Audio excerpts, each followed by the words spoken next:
نعیم شہزاد صاحب نے ایک سوال پوچھا، لکھتے ہیں کیا فرماتے ہیں علماء کرام اس مسئلے کے بارے میں کہ نماز کے بعد دیکھا تو کپڑے پر نجاست تھی، اب کیا حکم ہے؟ وہ نماز دوبارہ لوٹائی جائے گی یا نہیں؟ جناب، اس بارے میں حکم شریعت یہ ہے کہ مذکورہ شخص کو جب کہ نجاست لگنے کے وقت کا یقینی طور پہ معلوم نہیں تو اس کی نماز ہو گئی، اس کے اعادے کی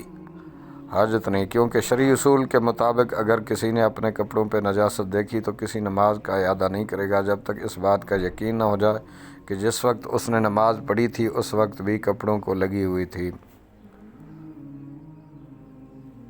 اسی طرح فتاوی عالمگیری میں ہے، اگر کسی نے اپنے کپڑوں پر درہم کی مقدار سے زائد نجاست مغلظہ پائی اور یہ نہیں جانتا کہ کب سے لگی ہے تو بالاجماع کسی شے کا اعادہ نہیں کرے گا، اور یہ اصح ہے۔ علامہ شامی رحمۃ اللہ علیہ فرماتے ہیں، میں کہتا ہوں یہ بات خون لگنے کو بھی شامل ہے، پس اس کا تقاضا یہ ہے کہ مطلقاً اعادے کا نہ ہونا اصح ہے۔ غور و فکر کرو۔ رد المحتار، کتاب الطہارت، جلد اول، صفحہ نمبر 220۔ اور محیط برہانی میں ہے کہ اگر اس نے اپنے کپڑوں پر نجاست دیکھی تو کسی نماز کا اعادہ نہیں کرے گا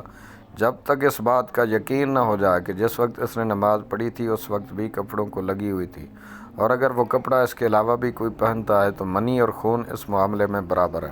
کسی نماز کا اعادہ لازم نہیں ہوگا حتیٰ کہ اس کو لگنے کے وقت کا یقین ہو جائے، منی یا خون تر ہو خواہ خشک ہو۔